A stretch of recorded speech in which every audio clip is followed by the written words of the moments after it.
Hey there, Eric with you. Thank you for joining me. I was writing out some numbers I wanted to share with you, but I was thinking as I was writing them out, as a parent, I have three kids, and I think I can speak for most parents when I say this, but we want them to be successful in life, of course. We want them to grow up. We want them to be happy. We want them to do well in school, maybe be a good athlete. But I think the number one priority is we want them to be healthy. We want them to live a long life full of quality.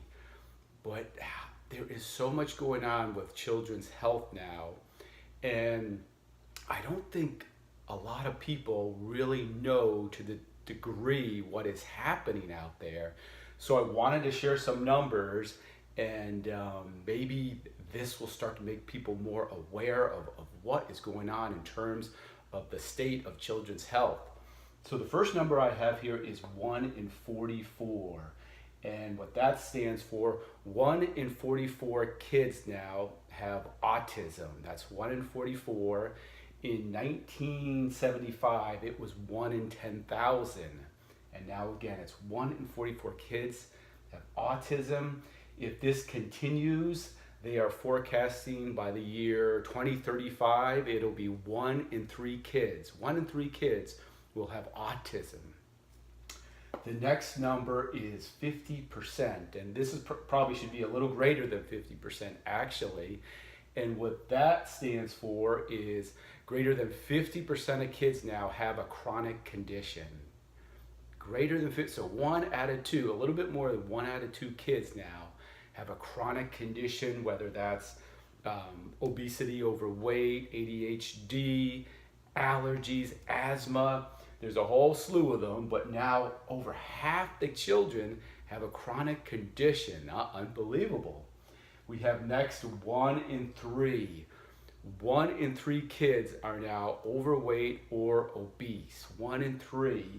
And this number is also increasing, skyrocketing dramatically. And unfortunately, kids that are overweight and obese, 80% of them will grow up to be overweight and obese too. And from that, there are so many other problems that will stem from that extra weight. So 1 in 3 kids.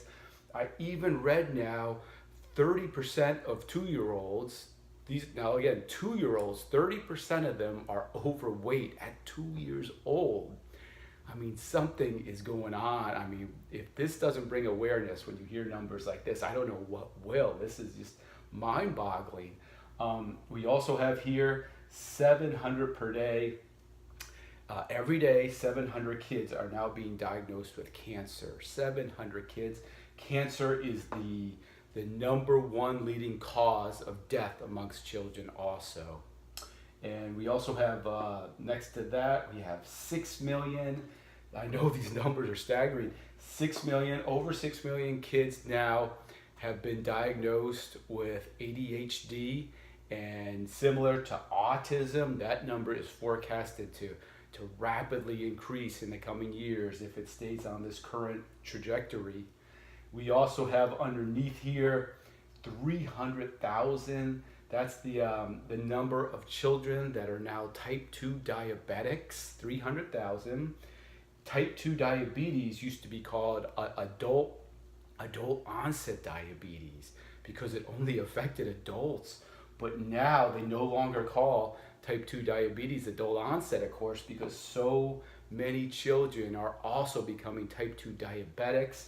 I've also read several research, several studies that indicate that they believe that 1 in 3, it could be as high as 1 in 3 kids now are pre-diabetics, meaning they have so much sugar in their system, they're right on the verge of becoming a type 2 diabetic. That's 1 in 3. Again, hard to believe this is all occurring. So we see these numbers, and let's think ahead. What is going to happen to all these children if this continues? And they are predicting that it is expected that if something doesn't change and change soon dramatically, that this will be the first generation of children that will not outlive their parents. I'll say that again. This will be the first generation of kids that will not outlive their parents. So if that doesn't wake people up, if that doesn't bring priority to children's health, I don't know what else can be said. There is so much that can be done to that. I think that's the most frustrating part. There's so much that can be done. And it all starts with kids are eating. The staple of children's diet now is processed foods. You know, the foods that come in cans and packages that are loaded with additives and chemicals and colored dyes, and of course copious amounts of sugar, and that all ties back to all these problems.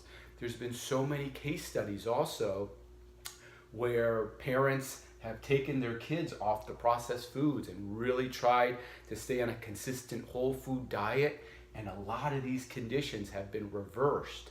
So not only can much of this, the majority of this, be prevented by just changing what we're feeding children, but if your child does have one of these conditions, and I certainly hope they do not, of course, but if they do, it can be reversed by just changing what they are eating on a daily basis. So I ask that you please pass this on to as many people as you know, as many parents as you know. And if you could also like this video, it'll just get shown to more and more people. I would really appreciate that. Okay, thank you for watching. Have a good day. Bye-bye.